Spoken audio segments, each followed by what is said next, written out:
பேகம் இன்னைக்கு அசாலியா சீடை வச்சு ஒரு பாயசம் பண்ண போகிறேன். அது எப்படி பண்ணுறேன்னு உங்களுக்கு காட்டுறேன். ஆரம்பிக்கலாங்களா? இந்த அசாலியா சீடு வந்து நம்ம உடலுக்கு பல நன்மைகளை தரக்கூடியது.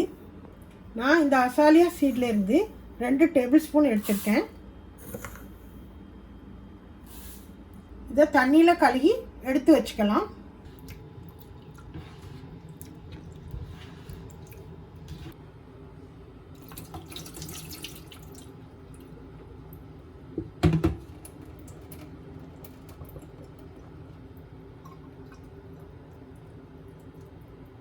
இப்போ நான் கழுகி எடுத்து வச்சுருக்கேன்.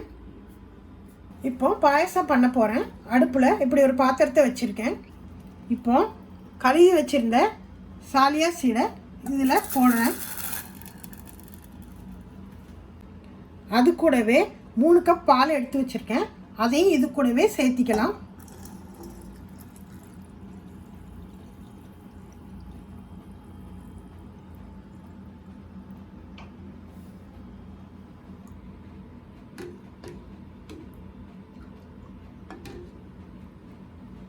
இந்த பால்லையே இந்த சாலியா சீடு வேகட்டும். அதுக்கு ஒரு 10 நிமிஷம் ஆகும். நான் அடுப்பை லோ ஹீட்டில் வச்சுருக்கேன். இப்போ 10 நிமிஷம் ஆயிடுச்சு. அதுக்கப்புறம் பார்க்கலாம். இப்போ சாலியில் விதை நல்லா வெந்துடுச்சு. பாலில் இந்த மாதிரி வெந்து மேலே அப்படி மிதக்குது. இப்போ 3 டேபிள் ஸ்பூன் சுகரையும் இது கூட ஆட் பண்ணிக்கிறேன். 2 ஏலக்காவை பொடி பண்ணி வச்சுருக்கேன். அதையும் இது கூட போட்டுக்கலாம்.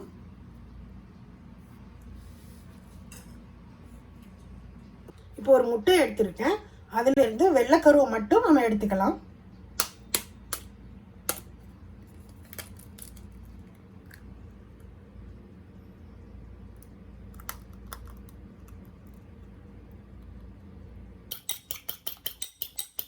இப்போ முட்டையினுடைய வெள்ளைக்கருவையும் இது கூடயும் போட்டுக்கலாம்.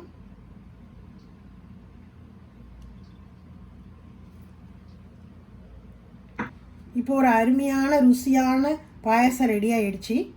இப்போ கேஸை அணைச்சிட்டேன். இது வந்து கொஞ்சம் சூடாக ஆறதுக்காக வேண்டி ஒரு 15 நிமிஷம் இதை வைக்கிறேன். கடைசியாக இது கூட கொஞ்சம் பாதாம் சேர்த்திக்கலாம் டேஸ்ட்டுக்காக வேண்டி.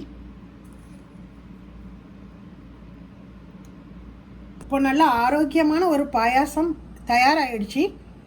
இது உங்களுக்கு பிடிச்சிருந்தா நீங்களும் செஞ்சு பாருங்கள். இந்த வீடியோ பார்த்த அனைவருக்கும் ரொம்ப தேங்க்ஸ். உங்களுக்கு பிடிச்சிருந்தா லைக் பண்ணுங்கள், மறக்காமல் சப்ஸ்கிரைப் பண்ணுங்கள்.